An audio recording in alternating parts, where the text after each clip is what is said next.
Hi and welcome to Easy Spoken English Kanji. இன்னைக்கு லெசன்ல நம்ம என்ன பார்க்க போறோம்னா long sentences using adjective clauses in passive voice.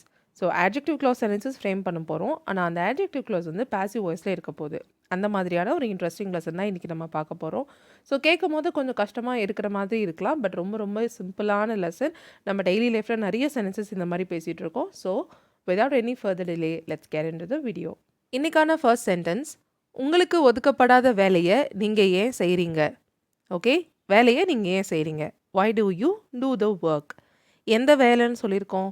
உங்களுக்கு ஒதுக்கப்படாத வேலை அப்படின்னு சொல்லியிருக்கோம். உங்களுக்கு ஒதுக்கப்படாத, ஸோ உங்களுக்கு அசைன் பண்ணாத ஒர்க்கை நீங்கள் ஏன் செய்கிறீங்கன்னு கேட்குறோம். கரெக்டாக?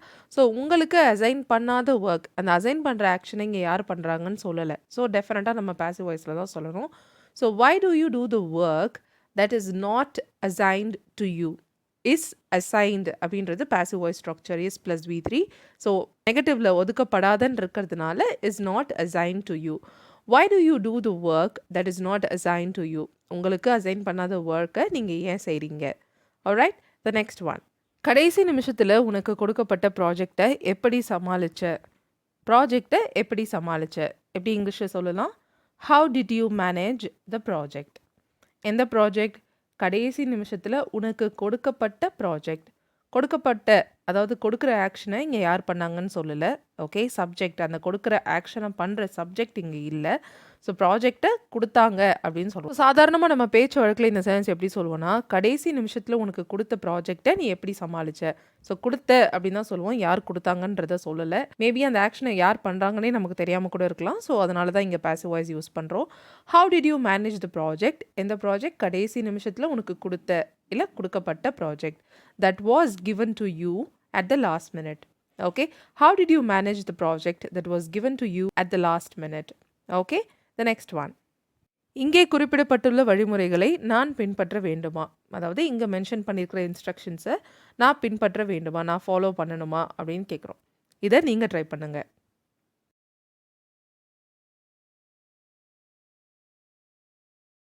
ஸோ இங்கேருந்து ஸ்டார்ட் பண்ணலாம். இன்ஸ்ட்ரக்ஷன்ஸை நான் ஃபாலோ பண்ணணுமா, நான் ஃபாலோ பண்ணணுமா, do I have to follow, இல்லைனா should I follow the instructions or do I have to follow the instructions? என்ன இன்ஸ்ட்ரக்ஷன்ஸ்? இங்கே குறிப்பிடப்பட்டுள்ள, இங்கே மென்ஷன் பண்ணியிருக்கிற. Okay, that are mentioned here. do I have to follow the instructions that are mentioned here? Okay, கரெக்டாக பண்ணியிருப்பீங்கன்னு நினைக்கிறேன். Next example போகலாம். Last year திருடப்பட்ட பணத்தை நான் எப்படி சம்பாதிக்க போகிறேன்? ஸோ பணத்தை நான் எப்படி சம்பாதிக்க போகிறேன்? how am I going to earn the money? how am I going to earn the money? எந்த பணம்? போன வருடம் திருடப்பட்ட பணம். கரெக்டாக? that was stolen last year. the money that was stolen last year. how am I going to earn the money that was stolen last year? and the next one. அந்த சேனலில் சமீபத்தில் வெளியிடப்பட்டிருக்கிற வீடியோவை பார்த்தாயா? அந்த சேனலில் ரீசெண்டாக போஸ்ட் பண்ணியிருக்கிற வீடியோவை பார்த்தியா? இப்படி தான் நம்ம பேச்சு வழக்கில் கேட்போம். இதை எப்படி ஃப்ரேம் பண்ணலாம்? ஸோ வீடியோவை பார்த்தியா? Have you seen the video? எந்த வீடியோ?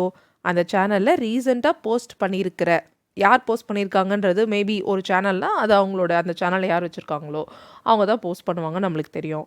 இல்லை அதை நம்ம சொல்லலை, யார் அந்த ஆக்ஷனை செய்கிறாங்க, போஸ்ட் பண்ணுற ஆக்ஷனை யார் செய்கிறாங்கன்னு நம்ம சொல்லலை. ஸோ இந்த மாதிரி கேசஸில் தான் நம்ம பாசிவ் வாய்ஸ் யூஸ் பண்ணுவோம். கரெக்டாக? ஆல்ரைட், எப்படி சொல்லலாம்? Video that has been recently posted on the channel. Okay, சமீபத்தில் வெளியிடப்பட்டிருக்கிற, ப்ரெசன்ட் பர்ஃபெக்ட் பாசிவ் வாய்ஸில் சொல்லியிருக்கோம், has been posted. Okay, have you seen the video that has been recently posted on the channel? Okay, so புரிஞ்சிருக்கும்னு நினைக்கிறேன். Next example போகலாம். இப்போது எழுதப்பட்டு கொண்டிருக்கிற கதையை பற்றி உனக்கு ஏதாவது தெரியுமா? இப்போ எழுதிட்டு இருக்க கதையை பற்றி உனக்கு ஏதாவது தெரியுமா? ஸோ உனக்கு ஏதாவது தெரியுமா, கதையை பற்றி உனக்கு ஏதாவது தெரியுமான்னு கேட்குறோம். do you know anything about the story? do you know anything about the story? எந்த கதை? யாரோ எழுதிட்டு இருக்க கதை. இல்லை யார் எழுதுறாங்கன்னு ரொம்ப நல்லாவே தெரியும். Okay, maybe this is like a conversation between two assistant directors. அப்போ டைரக்டர் எழுதிட்டு இருக்க கதையை பற்றி உனக்கு ஏதாவது தெரியுமான்னு சொல்லி ஒருத்தர் இன்னொருத்தர்கிட்ட கேட்குறாரு. ஓகே, அந்த மாதிரி ஒரு எக்ஸாம்பிளாக இருக்கலாம். So that is being written. that is being written. எது? the story that is being written right now. do you know anything about the story that is being written right now? இப்போ எழுதப்பட்டு கொண்டிருக்கிறேன்னு சொல்லி கண்டினியூஸ்னு சொல்கிறோம். ஏன்னா இப்போ கதையை எழுதிட்டுருக்காங்க. அந்த கதையை பற்றி உனக்கு ஏதாவது தெரியுமா? ஓகே. ஸோ யார் கதை எழுதிட்டு இருக்காங்கன்னு நான் சொல்லலை, ஆர் எனக்கு தெரியாது, இல்லை ரொம்ப ஆப்வியஸ் டைரக்டர் தான் கதை எழுதுவார். ஸோ அந்த மாதிரி கேசஸில் தான் நம்ம பாசிவ் வாய்ஸ் யூஸ் பண்ணுவோம். ஆல்ரெடி நான் நிறைய வீடியோஸில் சொல்லியிருக்கேன். என்னோட பாசிவ் வாய்ஸ் பேசிக் லெசன்ஸ் பார்க்கணும்னு நினச்சிங்கன்னா மேலே ஐகார்டில் கொடுத்துருக்கேன், டிஸ்கிரிப்ஷன்லேயும் கொடுத்துருக்கேன், கண்டிப்பாக செக் அவுட் பண்ணி பாருங்கள். ஆல்ரைட், இந்த சென்டென்ஸ் எப்படி சொல்லலாம்? Do you know anything about the story that is being written right now? Alright, the next one. நேற்று வெளியிடப்பட்ட முடிவுகள் குடிமக்களால் எவ்வாறு வரவேற்கப்படுகின்றது? ஓகே, நேற்று பப்ளிஷ் ஆன ரிசல்ட்ஸ் சிட்டிசன்ஸால் எப்படி வெல்கம் பண்ணப்படுது, எப்படி வரவேற்கப்படுது அப்படின்னு கேட்குறோம்.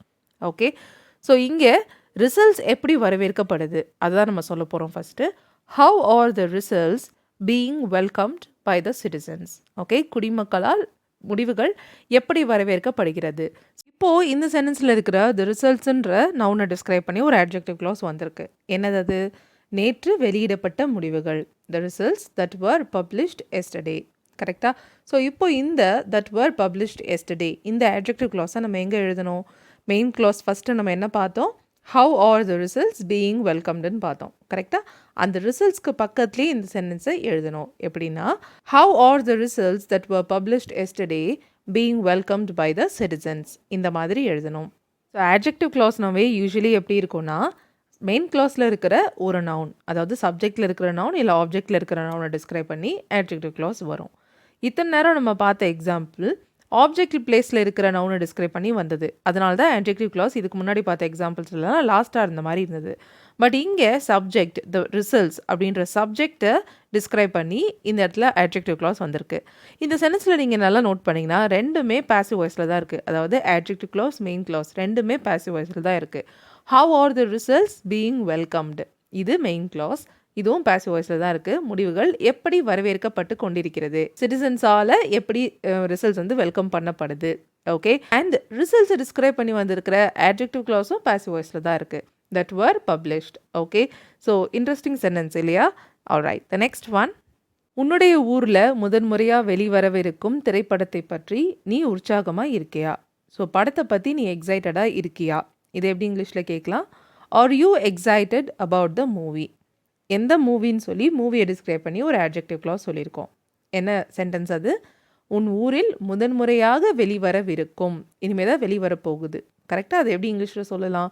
த movie that is going to be released, that is going to be released for the first time in your city. Okay, are you excited about the movie that is going to be released for the first time in your city? Okay, next one. வெள்ளிக்கிழமைக்குள்ளே முடிக்கப்பட வேண்டிய ரிப்போர்ட்டை உன்னால் review பண்ண முடியுமா? Okay, so இதை நீங்கள் try பண்ணுங்கள்.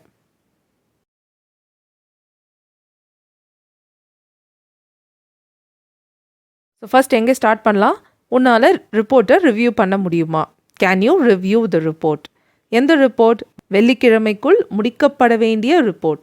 கரெக்டாக? Report that needs to be, இல்லைனா that should be, that has to be, எது வேணால் யூஸ் பண்ணலாம்.